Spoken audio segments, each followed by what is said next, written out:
Hi y'all, welcome back to my shop. Today I want to talk about a fast and effective way of mounting wood onto your scroll chuck using the woodworm screw. Let's get started. Many turners do not take advantage of one of the easiest and quickest ways to mount some projects on a lathe, the woodworm screw. It's basically a large screw chuck. While you can buy a dedicated screw chuck, most scroll chucks come with a woodworm screw. This is a machine screw held within the jaws. The woodworm screw is a cylindrical rather than a tapered like our typical wood screw, and has sharp, deep threads. These threads are designed to bite into the woodwork with a minimum of damage to wood fibers. The screw has a base that fits against the underside of the jaws to prevent them from being pulled from the chuck. They also have 4 grooves or flat areas for the jaw slides or chuck jaws, or both, to fit against to prevent them from twisting and coming loose. Some, like the one that came with my Supernova 2, has a channel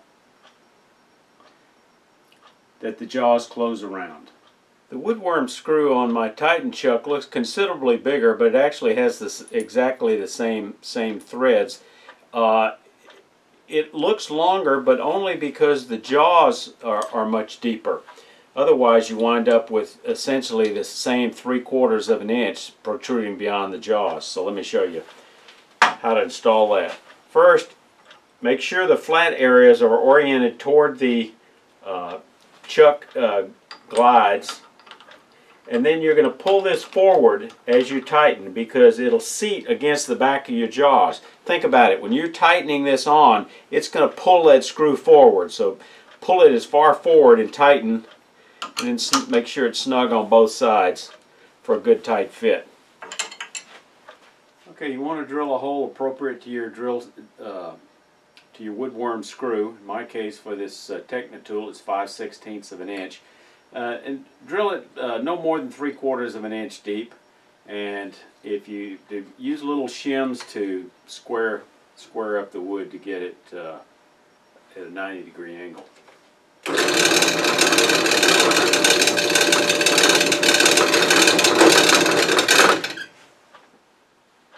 I like to use a little candle wax because it's convenient, but paste wax works also well to lubricate the threads. Remember, as you turn, this will only get tighter. Don't ever leave it overnight on green wood, or you'll have a terrible time getting it off.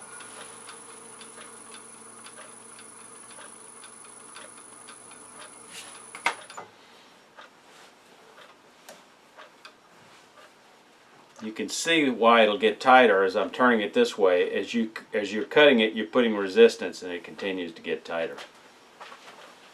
The woodworm really can speed up the process of getting the exterior of your small bowl formed, as well as the tenon for your chuck to grab onto. Another advantage is you can remove and remount the piece with a good chance of it running true.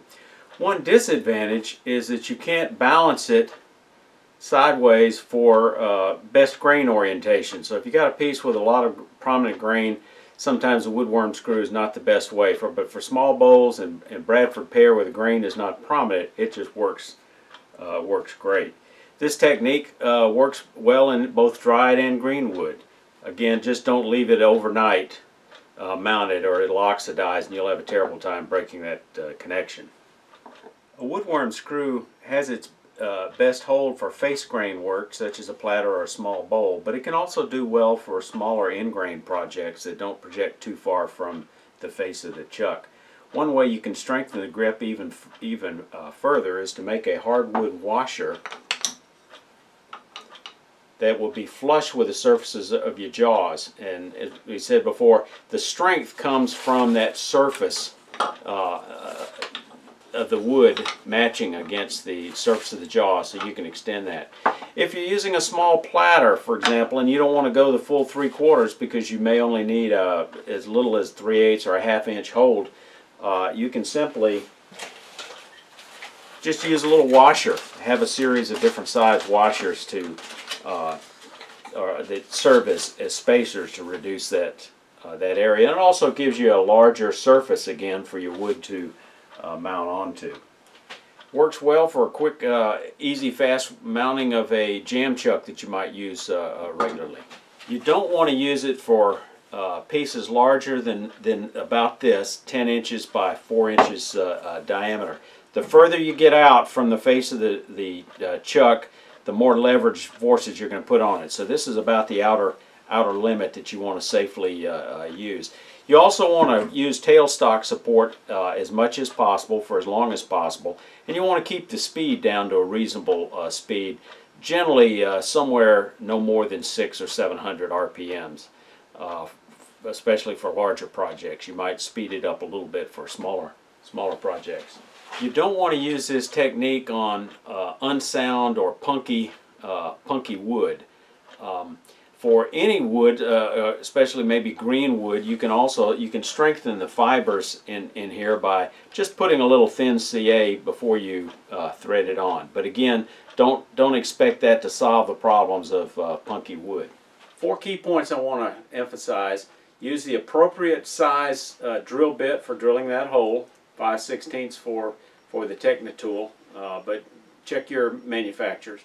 Only use sound wood. Don't use punky wood that's falling apart. Use a safe, appropriate speed, no more than about 600 or 700 RPM.